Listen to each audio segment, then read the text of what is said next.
chère communauté congolaise, il est temps maintenant de pouvoir lever le voile et briser cette conception erronée que l'épilepsie, c'est la sorcellerie. Une personne qui est atteinte de l'épilepsie peut consommer toute nourriture, mais surtout le porc, à condition que cela soit bien cuit. L'épilepsie peut concerner juste une région du cerveau. Là, on parle souvent d'une épilepsie focale, ou ça peut concerner les deux cerveaux, parce que chacun de nous avons deux cerveaux. Et comme c'est les deux cerveaux qui ont une décharge électrique anormale, alors la personne peut se mettre à présenter des crises. Bien sûr, vous voyez bien l'entourage de nous, on doit la rappeler d'Ambeke. Structure Nabiso Congo Médica, ils ont organisé campagne du 21 au 28 février pour Tokoyamba Bato, Babelaka épilepsie. Okoki Koya, Tokoyamba Bino, vous allez consulter, Tokopesa Bino Kisi, et vous allez offrir pour vous foutre et le refait.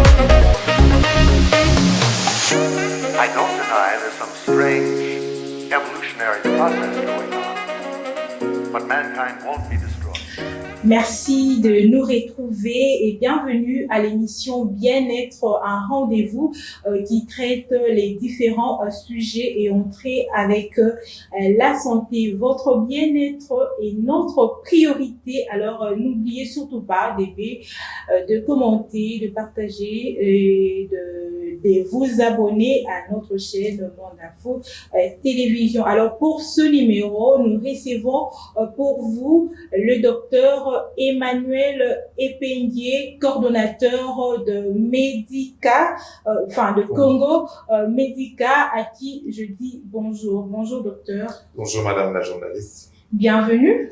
Merci. Vous allez bien docteur? Oui, je vais bien par la grâce de Dieu.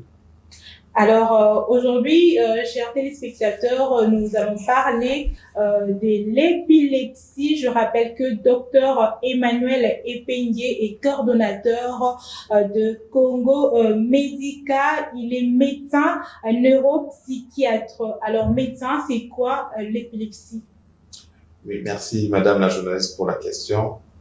En effet, l'épilepsie, c'est une maladie neurologique chronique qui est caractérisée par la répétition d'au moins 2 crises convulsives qui surviennent de manière spontanée.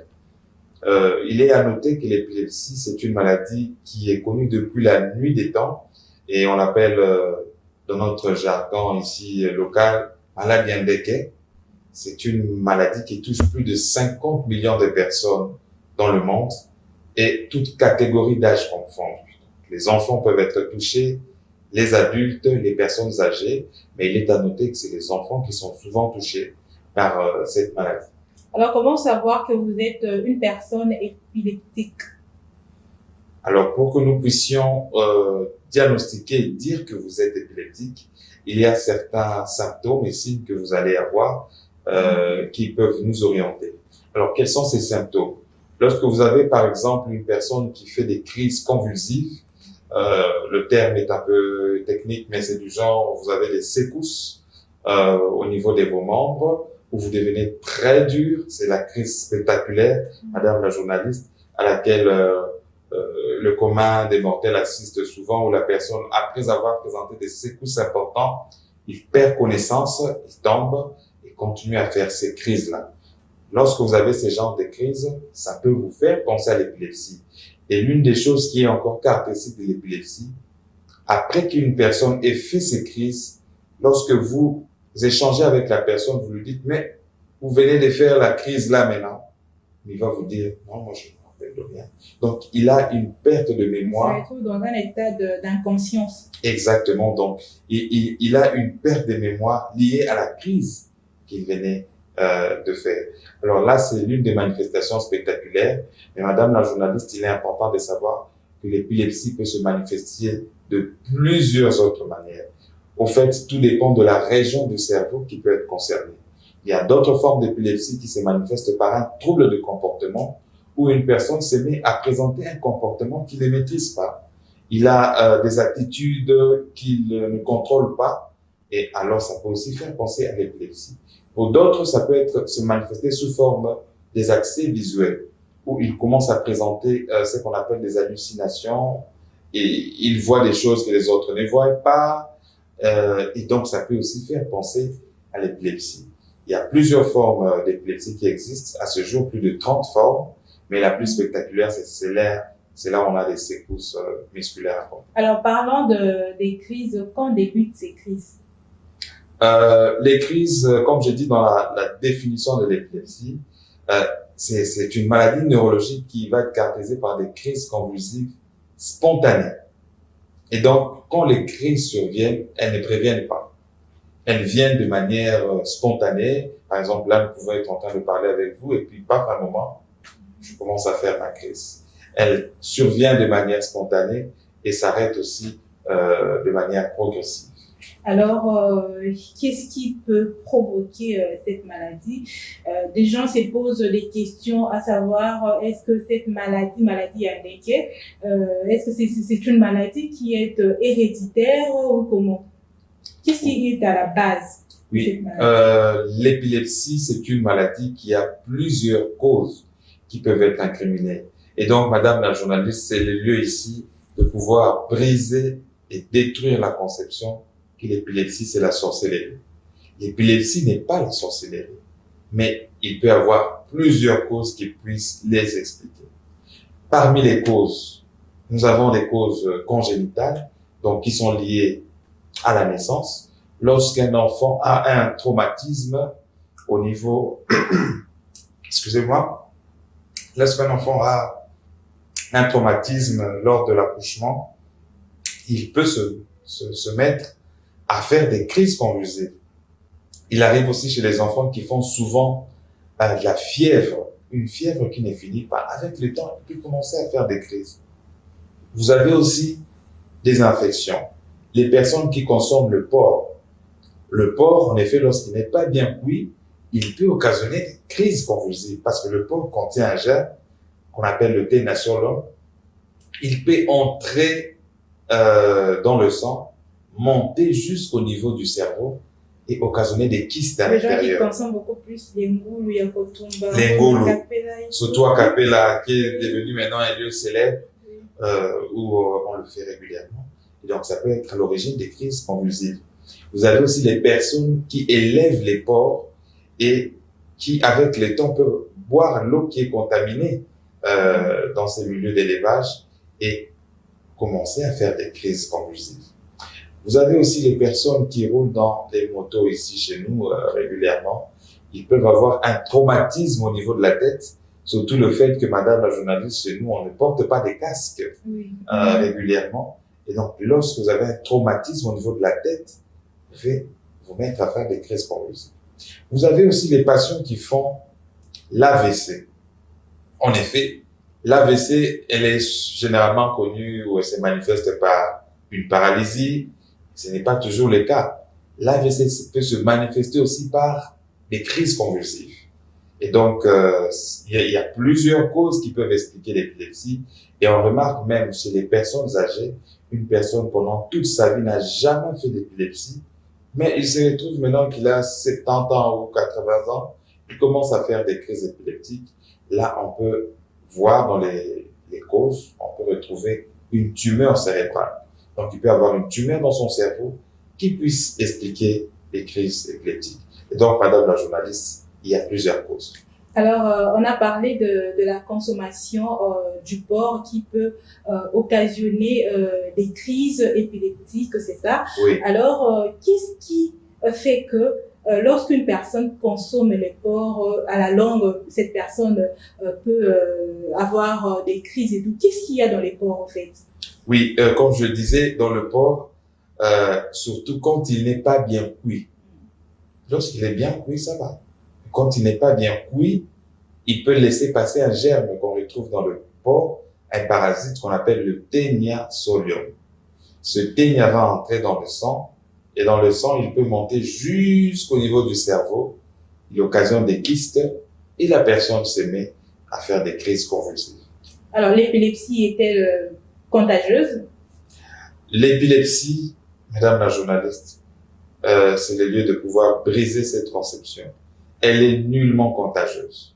Vous pouvez voir une personne en train de faire la crise, et donc je donnerai même ici quelques mesures que chacun doit prendre lorsque vous avez une personne qui fait une crise. Qu'est-ce que vous pouvez faire pour permettre à cette personne d'être en sécurité? Vous pouvez le toucher sans problème, vous n'aurez jamais l'épilepsie. Mais ce que vous devez savoir de manière générale, l'épilepsie a une composante héréditaire. En effet, dans 10% de cas, une personne dont le père ou la mère a eu à faire des crises convulsives dans l'enfance ou pendant sa vie, l'enfant qui va naître aussi peut faire des crises épileptiques. Donc, il y a aussi une composante génétique liée à l'épilepsie. Alors, comment se faire soigner? Alors, pour les traitements de l'épilepsie, à ce jour, il existe plusieurs traitements concernant l'épilepsie. Il y a même des traitements qui existent depuis les années 60, mais qui souvent ne sont pas disponibles dans les milieux à revenus faibles ou intermédiaires comme la République démocratique du Congo, parce que madame la journaliste, près de 80% des cas d'épilepsie surviennent dans des pays comme le nôtre ici, en RDC, non seulement en milieu urbain, mais surtout en milieu rural. En termes de traitement, il y a plusieurs traitements qu'on peut donner, et généralement on le donne par palier. Il y a des médicaments que je ne peux pas les citer ici pour ne pas déranger, mais les médicaments que nous donnons, lorsque le patient suit ces médicaments et il les prend au minimum pendant 2 ans, un peu comme les patients qui souffrent d'hypertension artérielle ou de diabète, lorsqu'ils consomment ces médicaments régulièrement, minimum 2 ans, avec le temps, les crises disparaissent et on peut même enlever les médicaments, la personne. La maladie peut être guérie définitivement. Oui, et surtout si on arrive à identifier la cause. Qu'est-ce qui a été à l'origine de ces crises-là? Alors, parce que tout se passe au niveau du cerveau, quand est-ce qu'une personne peut déclencher une crise? Oui, le déclenchement d'une crise survient de manière spontanée dans une région du cerveau, parce que c'est pas tout le cerveau qui est touché. Le cerveau, comme vous savez, c'est une structure nerveuse très complexe, avec plusieurs structures que je vais me parler de vous le citer ici. Mais l'une des régions qui est souvent concernée dans l'épilepsie, c'est la région du cortex cérébral. C'est donc cette région superficielle qu'on va trouver au niveau cérébral, qui peut présenter, madame la journaliste, à un certain moment, une décharge électrique anormale. Un peu comme le courant électrique circule de manière synchrone dans la transmission de l'information, mais il peut arriver que pour les personnes qui font des crises épileptiques, qu'ils puissent présenter sous forme d'une décharge, un peu comme vous voyez, comme lorsqu'il y a une pluie, une tornade vient de manière spontanée. Alors c'est de cette manière que cela arrive dans certaines régions du cerveau, parce que vous savez, l'épilepsie peut concerner juste une région du cerveau. Là, on parle souvent d'une épilepsie focale, ou ça peut concerner les 2 cerveaux, parce que chacun de nous avons 2 cerveaux, et comme c'est les deux cerveaux qui ont une décharge électrique anormale, alors la personne peut se mettre à présenter des crises convulsives. N'importe où, n'importe quand. N'importe où, n'importe comment, et sans qu'il ne puisse pouvoir l'arrêter. Alors, je donne un exemple aujourd'hui là. Je me promène, je suis sur une route là et tout. Je suis en face d'une personne qui a fait une crise. Quel serait mon comportement? Que dois-je faire? Qu'est-ce que je dois éviter de faire? Oui, alors en tant que personne témoin d'un patient qui est en train de faire une crise épileptique, il ne faut pas surtout laisser cette personne faire la crise sans l'assister. Parce qu'on dit souvent, bon, l'épilepsie c'est contagieuse. Maintenant, aujourd'hui, nous savons que l'épilepsie n'est pas contagieuse. Vous pouvez toucher une personne qui a l'épilepsie sans pour autant avoir la maladie. Qu'est-ce que vous faites? Lorsqu'il y a une personne qui est en train de faire sa crise, il perd connaissance, il tombe, il est important comme premier geste à faire de pouvoir dégager tout objet, tout élément dangereux qui peut se retrouver à côté du patient. Ça peut être une chaise ou un objet, un couteau. Donc, enlever tout ce qui est dangereux parce qu'il est en train de faire sa crise. Ça, c'est la première chose à faire. La deuxième chose à faire, il faut laisser le patient faire sa crise. Il faut lui laisser faire sa crise jusqu'à la fin. Et dès qu'il finit de faire sa crise, vous le mettez en position latérale de sécurité. Donc, vous pouvez le mettre de côté afin de permettre à ce qu'il ne se morde pas la langue, parce que lorsqu'il se mord la langue, ça peut boucher les voies respiratoires et donc l'amener à un décès. Vous le mettez en position latérale de sécurité et après un certain moment, si c'est une crise qui dure moins de 5 minutes, il pourra petit à petit recouvrer sa conscience et vous pourrez le recommander chez un médecin neurologue. Parce que les spécialistes qui soignent l'épilepsie, c'est le médecin neurologue, le médecin neuropsychiatre, comme votre humble serviteur, qui pourra donc soigner ce genre de patient. Mais si vous remarquez que le patient a fait une crise qui dure plus de 5 minutes, alors là, vous n'attendez pas le référer à un médecin neurologue, mais vous l'envoyez directement à l'hôpital. Ailleurs, il existe des numéros verts où vous pouvez appeler et l'ambulance vient le chercher, tout en espérant qu'un jour ça arrivera au Congo. Mais ce que l'on peut faire à notre niveau, c'est voir quel est l'hôpital le plus proche où il peut avoir les premiers soins pour éviter de l'amener à un décès. Parce que, madame la journaliste, l'épilepsie peut être à l'origine d'une forte mortalité. Selon les études, il a été démontré que les épileptiques présentent une mortalité qui est 3 fois supérieure à la population moyenne. Alors, je rappelle que nous avons reçu pour vous les docteurs Emmanuel Epengue, coordonnateur de Congo Medica Center installé à Kinshasa. Alors, docteur, si la personne fait une crise, la personne se trouve à un endroit où elle est seule, comment est-ce que la famille va savoir? Qu'est-ce qui va arriver au fait? Oui, si le patient est en train de se laver, la personne est seule à la maison et tout, la personne, soudainement, comme ça, la personne fait une crise. Là, c'est très dangereux parce que il faut qu'il se fasse assister parce que il peut avoir fait sa crise et après, à la fin, il ne va pas se rappeler qu'il vient de faire une crise.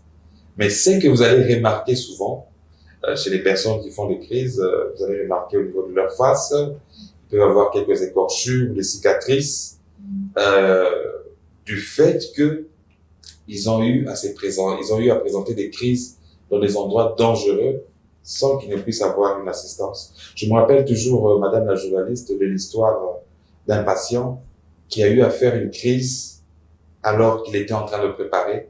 Alors, la marmite qui contenait de l'huile chaude est tombée sur son ventre. Et il a gardé des séquelles jusqu'à ce jour. C'est un patient que j'ai eu à suivre et maintenant, il est sous traitement, mais les séquelles sont restées.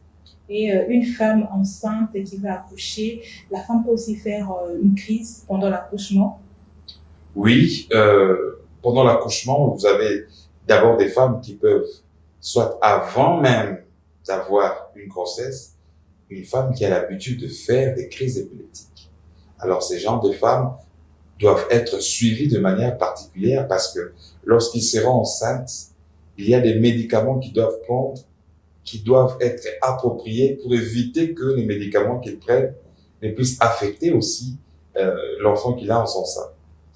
Mais si vous avez déjà une femme qui est enceinte, qui présente des crises, Alors, il faut voir selon les stades où elle peut se retrouver, parce qu'il arrive souvent que les femmes puissent développer ce qu'on appelle la pré-éclampsie, où elle a des édèmes très importants des membres inférieurs, une altération au niveau de ses urines, mais elle peut aussi, avec le temps, commencer à présenter des crises convulsives qui possèdent un traitement approprié dans ce genre de cas. Et je pense que selon le cas, on peut le traiter et permettre à ce que la patiente se porte bien. Parce que si elle n'est pas bien suivie, elle peut entrer en coma, parce que lorsque vous faites des crises qui se succèdent sans un traitement approprié, vous pouvez atteindre ce qu'on appelle un état de mal épileptique, caractérisé par une crise prolongée et qui peut amener le patient dans un coma, voire un décès. D'accord, docteur. Alors, le 10 février 2025 a été célébrée la journée internationale de l'épilepsie à travers le monde. Alors, pour cette année, quelles sont les actions que Congo Medica a mises en place pour contribuer à la sensibilisation sur l'épilepsie? Merci, madame la journaliste. Comme vous le savez, donc, chaque deuxième lundi plutôt, du mois de février est célébrée la journée mondiale de lutte contre l'épilepsie, pour lequel le thème international qui a été retenu pour cette année, c'est mon parcours avec l'épilepsie. Mon parcours avec l'épilepsie veut simplement faire allusion au fait que les patients qui présentent l'épilepsie ont différents besoins qu'ils expriment et pour lesquels ils n'ont pas souvent des traitements appropriés ou des réponses appropriées par rapport à leurs problèmes. Et même nous, en tant que professionnels de santé, nous avons l'habitude à pouvoir être exposés aux patients qui présentent l'épilepsie et qu'est-ce que nous faisons pour pouvoir aider ces patients. Alors, c'est ainsi que nous, en tant qu'organisation sanitaire, Congo Medica Center, nous avons pensé qu'il est utile de pouvoir organiser une campagne, non seulement de sensibilisation, mais aussi de consultation et de prise en charge gratuite des personnes atteintes de l'épilepsie. Et nous avons dénommé cette campagne Maladi Ndeke Eza Kindokite. Et nous avons insisté sur le fait que Maladi Ndeke Eza Kindokite, parce que c'est tellement répandu chez nous, que ça soit dans le milieu des personnes instruites comme dans le milieu des personnes non instruites, où lorsqu'on voit une personne faire des crises, Eza Kindoki, on doit l'amener chez les pasteurs. Non, comme Tassali et Bongo. Voilà. Et maintenant là, on passe beaucoup de temps avec les prières. Je suis chrétien, fervent chrétien, je suis pas contre la prière, mais comme on dit, que chacun joue sa carte. Alors lorsque l'épilepsie, comme je vous ai donné toutes les causes là, on retrouve qu'il n'y a pas ces causes, alors là peut-être on peut envoyer chez les pasteurs. Mais quand on fait des examens, on retrouve qu'il y a une cause bien spécifique. Nous devons le prendre en charge. Et donc c'est ainsi que chaque année, ce n'est pas notre première campagne, nous organisons une campagne dédiée aux épileptiques que nous suivons et à qui nous donnons des médicaments gratuits pour les aider à pouvoir avoir un bien-être et casser ces crises et les permettre d'être intégrés dans la société. Parce que vous savez, madame la journaliste, les patients qui présentent l'épilepsie présentent beaucoup de discrimination, beaucoup de stigmatisation au sein de la famille, même dans leur propre famille, peuvent présenter la stigmatisation et cela touche les personnes épileptiques dans les différentes catégories d'âge. Vous verrez si c'est un enfant et il ne pourra peut-être plus être admis dans une école normale. L'école va refuser ou il doit aller dans une autre école spécialisée pour avoir des cours appropriés. Ça peut être même pour des personnes qui veulent avoir du travail. Il y a ce qu'on apprend qu'il est épileptique, il faut dire non, toi là, on ne peut pas te prendre parce que tu fais des crises épileptiques. Parlant de ça, est-ce qu'une personne épileptique peut vivre normalement? À partir du moment où la personne épileptique est une personne au vrai sens du terme, dans le sens où il a toutes ses facultés en place, mais c'est juste qu'il présente une maladie Mais elle peut chronique. faire de crises. Oui, mais il présente une maladie comme le diabète. Admettons que nous sommes Comme là au l'hypertension. plateau et Oui. du coup, j'ai fait une crise. Oui, c'est comme un diabétique, lorsqu'il n'a pas pris ses médicaments, il peut faire une hypoglycémie, une crise d'hypoglycémie. Donc, c'est dire que s'il sait qu'il travaille, il doit toujours avoir, même s'il a pris les médicaments, et à un moment les crises viennent, il doit avoir ses médicaments en place pour les prendre et lui permettre d'être intégré dans la société, comme nous le voyons ailleurs. Parce que ailleurs, même lorsque vous présentez une maladie chronique, à partir du moment où vous avez des facultés qui vous permettent d'être utile à la société, alors vous pouvez travailler. Vous pouvez travailler, faire des métiers qui vous permettent de pouvoir gagner votre vie et voire même vous marier. Je me rappelle toujours l'histoire d'une dame qui faisait des crises épileptiques, mais qui n'a jamais dit à son fiancé qu'elle fait des crises épileptiques. Alors moi, je l'avais encouragée parce que j'aurais dit que ça serait quand même malhonnête de sa part que le monsieur découvre lors du mariage, quelques années plus tard, mais qu'elle fait des crises. Je dis non. Si cette personne vous aime, sincèrement, il va vous accepter tel que vous êtes. Et c'est cela même l'amour, qui accepte les qualités, les défauts tels que vous êtes. Mais s'il ne l'accepte pas, alors tant mieux. Cherchez quelqu'un qui pourra vous accepter tel que vous êtes. Parce que si vous n'avez pas une personne qui vous accepte comme ça, le jour où il va le découvrir, en tout cas, ça sera la fin du mariage. Ok, et à Congo Médica Center, comment s'est fait la prise en charge des personnes souffrant de l'épilepsie? Oui, notre campagne qui commence du 21 au 28, nous allons prendre en charge les patients épileptiques. D'abord, ils doivent... Les médicaments seront donnés gratuitement seulement pendant cette période? Oui, les médicaments seront donnés gratuitement seulement pendant la période de la campagne. Mais après, les patients devront le payer. Même dans notre centre, nous avons une pharmacie, nous pourrons l'avoir, mais à un coût réduit. Parce que pour nous, nous avons un slogan qui est très lié à notre organisation, qui est celle de pouvoir sauver des vies en temps réel. Et donc, pour nous, ce n'est pas seulement l'argent qui compte, mais c'est de voir comment nous pouvons impacter notre communauté par des œuvres sociales telles que la lutte contre l'épilepsie, parce que ce sont des maladies qui ne sont pas souvent prises en charge même par notre gouvernement ou par l'État. Et donc, c'est au travers des initiatives telles que nous faisons que nous essayons d'aider notre population à avoir une meilleure santé et d'être intégrés dans leur communauté. Et donc, pour ces patients, même lorsqu'ils viennent, nous leur donnons la bonne information sur l'épilepsie et même à leur parenté pour qu'ils sachent comment vivre avec ces patients pour éviter qu'ils ne puissent continuer à faire des crises continuelles. Parce que lorsque les crises sont très continuelles avec le temps, ça peut affecter le fonctionnement mental.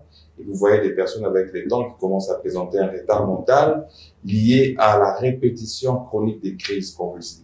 Alors, à Kinshasa, il serait interdit à ces genres de personnes de consommer, par exemple, les volailles, par exemple, les poulets de cuisse, les poulets, en fait.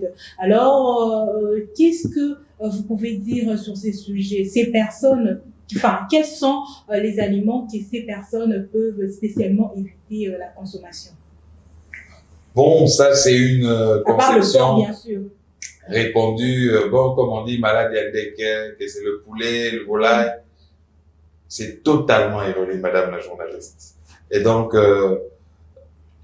une personne qui est atteinte de l'épilepsie peut consommer toute nourriture, mais surtout le porc, à condition que cela soit bien cuit.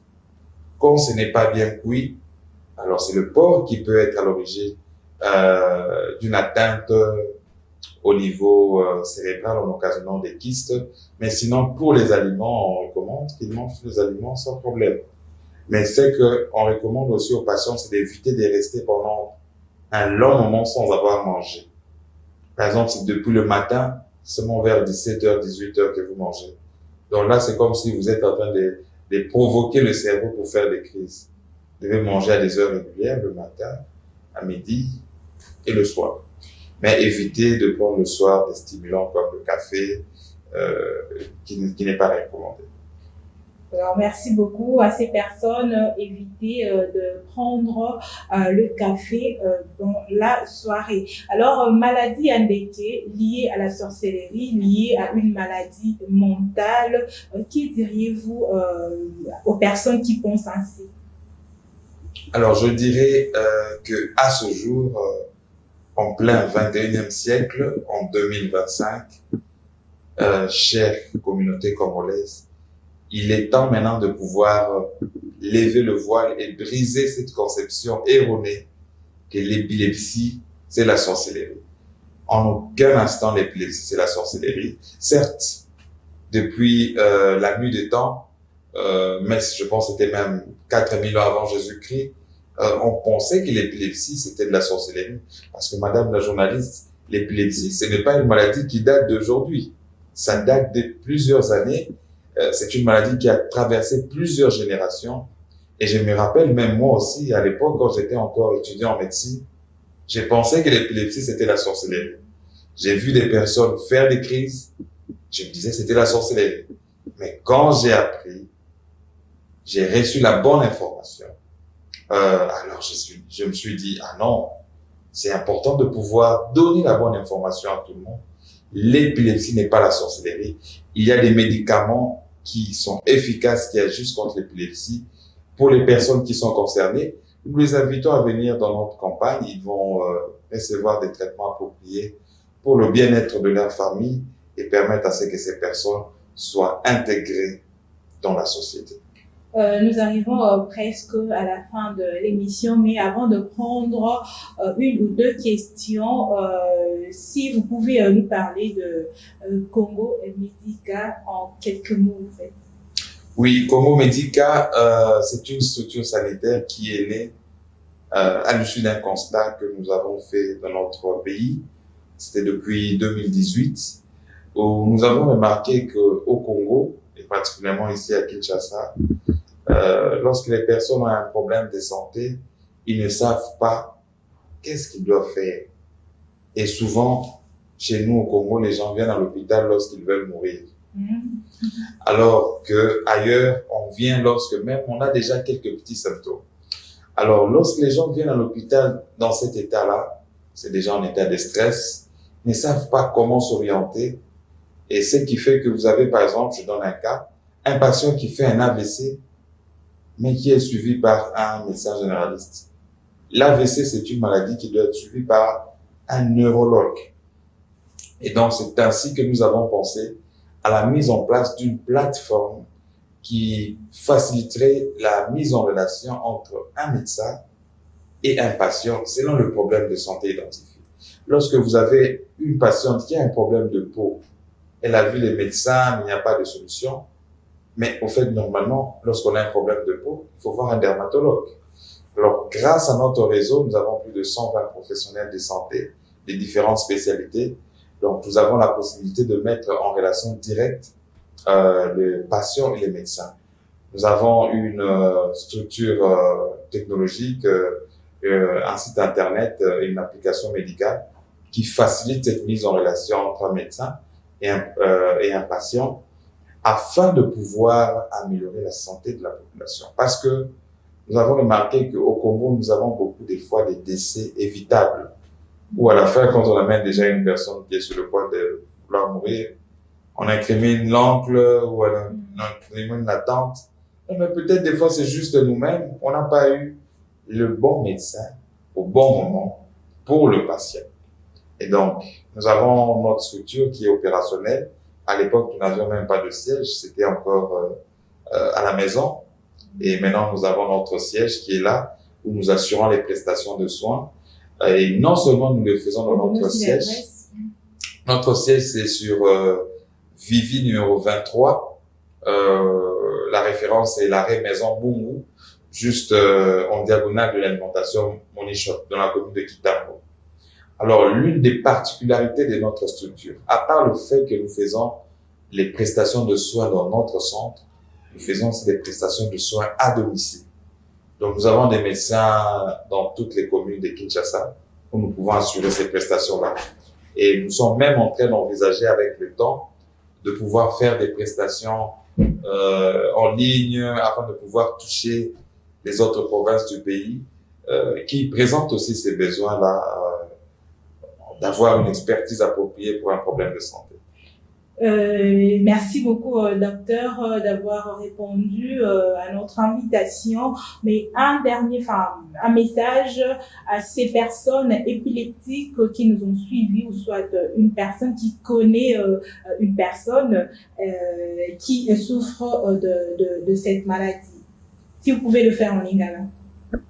Oui, bande kunanga bakongolais, naza na esengo ya kozala devant bino lelo pour na campagne tozosala ya maladie ya ndeke pour na biso eza patient oyo tozalaka nango depuis kala ya kosunga population et spécifiquement na domaine ya santé et lelo naye na message oyo mpona oyo babelaka maladi ya ndeke ou bien soki boyebi na entourage ya bino moto abelaka maladi ya ndeke structure na biso Congo Médical, ils ont organisé campagne du 21 au 28 février pour tokoyamba bato babelaka épilepsie okoki koya tokoyamba bino ozala consulter tokopesa bino kisi et ozala ofele tokofuta eloko te alors et pour permettre à ce que bozwa information oyo esengeli ndenge bamama journaliste batangisaka bango kuna ke information eza pouvoir. Yango babengaka bango kutu quatrième pouvoir. Donc c'est lui qui a l'information, a le pouvoir. Alors boya besoin d'information oyo esengeli na oyo etali épilepsie pour que bozala éclairer boyeba ndenge nini bofana na ndako bozala pe bien na communauté na bino.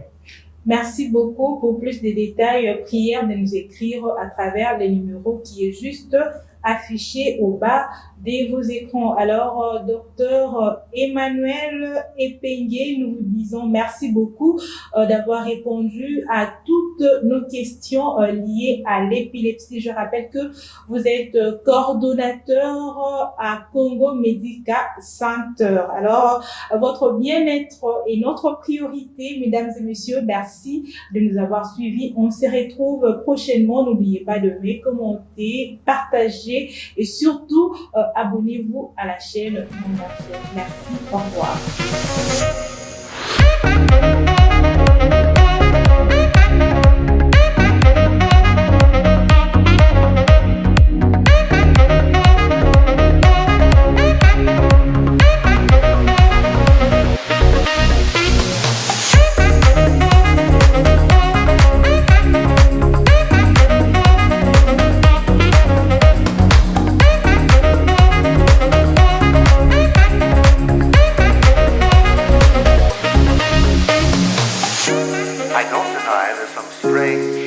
Evolutionary process going on, but mankind won't be destroyed.